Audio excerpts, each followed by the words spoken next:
नमस्कार दोस्तों, आप देख रहे हैं न्यूज मिंट 24/7 और आज हम बात करेंगे उस आतंकवादी संगठन टीआरएफ की जिसे भारत ने सालों से एक्सपोज किया, लेकिन पाकिस्तान लगातार बचाता रहा। अब अमेरिका ने भी टीआरएफ को टेररिस्ट ऑर्गेनाइजेशन घोषित कर दिया है। भारत की डिप्लोमैटिक जीत, दुनिया की सबसे बड़ी ताकत ने माना टीआरएफ है आतंकवादी संगठन। टीआरएफ यानी द रेजिस्टेंस फ्रंट, ये वही संगठन है जिसने जम्मू कश्मीर में पालगाम और रियासी जैसे कई आतंकी हमले किए हैं। ये ग्रुप असल में लश्कर-ए-तैयबा और जैश-ए-मोहम्मद का ही नया चेहरा है। नाम बदला है, मकसद वही, भारत में आतंक फैलाना। सोशल मीडिया और इंटरनेशनल सिस्टम में लश्कर और जैश जैसे नाम छुप नहीं सकते, इसलिए टीआरएफ जैसे नए नाम बनाकर ये आतंकवादी खुद को छुपाने की कोशिश करते हैं। पिछले कुछ हफ्तों में भारत और पाकिस्तान के डिप्लोमेट्स यूएन और यूएसए में लगे थे। भारत चाहता था कि टीआरएफ को ग्लोबल टेररिस्ट डिक्लेयर किया जाए। वहीं पाकिस्तान और उसका दोस्त चीन टीआरएफ को बचाने की हर मुमकिन कोशिश कर रहे थे। जब भारत ने टीआरएफ को आतंकवादी घोषित करने की अपील की, चीन ने ब्लॉक कर दिया, लेकिन भारत रुका नहीं।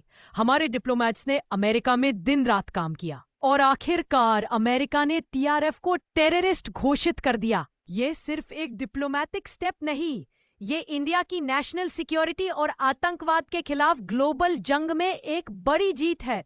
अब दुनिया में सिर्फ दो देश हैं, भारत और अमेरिका, जिन्होंने टीआरएफ को आतंकवादी संगठन घोषित किया है। अमेरिका की इस मान्यता के बाद टीआरएफ के फंडिंग, सोशल मीडिया नेटवर्क और इंटरनेशनल मूवमेंट पर लगाम लगेगी। आपको जानकर हैरानी होगी, पाकिस्तान के डिप्टी पीएम ने खुद संसद में कहा था, हमने टीआरएफ को बचाया है क्योंकि हम यूएन सिक्योरिटी काउंसिल के नॉन परमानेंट मेंबर हैं। यानी खुलेआम आतंकवादियों को राजनीतिक कवच देने की बात स्वीकार की गई। पाकिस्तान आतंकवाद को राजनीतिक हथियार की तरह इस्तेमाल कर रहा है और चीन उसकी मदद कर रहा है। तो मैं ये भी अर्ज करूंगा कि इसी प्रोसेस में, चूंकि हम इस वक्त सिक्योरिटी काउंसिल के नॉन परमानेंट अल्हम्दुलिल्लाह मेंबर हैं 1 जनवरी 2025 से 31 दिसंबर 2026 तक, तो यूएस ने एक प्रेस रिलीज, ये वहाँ इस तरह का वाकया दुनिया में कहीं हो, जाफर एक्सप्रेस पे भी हुआ, तो वो एक प्रेस रिलीज यूनैनिमस, 15 मेंबर हैं, 5 परमानेंट है, 10 नॉन परमानेंट इलेक्टेड होते हैं 2 साल के लिए। तो वो एक प्रेस रिलीज उन्होंने इसी सिस्टम के तहत दी, मुझे कॉपी मिल गई। उसमें पाकिस्तान के बिहाफ पे मेरे 2 इतराजात थे।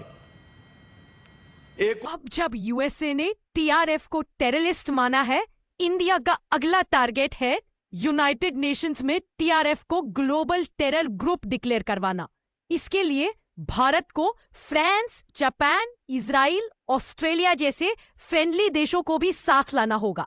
ये प्रोसेस लंबा है, लेकिन हमने एक बड़ा स्टार्ट कर लिया है। भाइयों और बहनों, ये जीत उन सभी डिप्लोमेट्स की है जिनके नाम हम नहीं जानते, जिनके चेहरे मीडिया में नहीं आते, लेकिन जो दिन रात मेहनत करते हैं देश की सुरक्षा के लिए। आइए आज उन अनसुने हीरोज को सलाम करें। इस वीडियो को लाइक करें, कमेंट में बताएं, क्या आप मानते हैं कि पाकिस्तान आतंकवाद को बढ़ावा दे रहा है? और हाँ, न्यूज मिंट 24/7 चैनल को सब्सक्राइब जरूर करिए, क्योंकि हम लाते हैं आपके लिए ऐसी ही रियल जियोपॉलिटिकल रिपोर्ट्स। जय हिंद।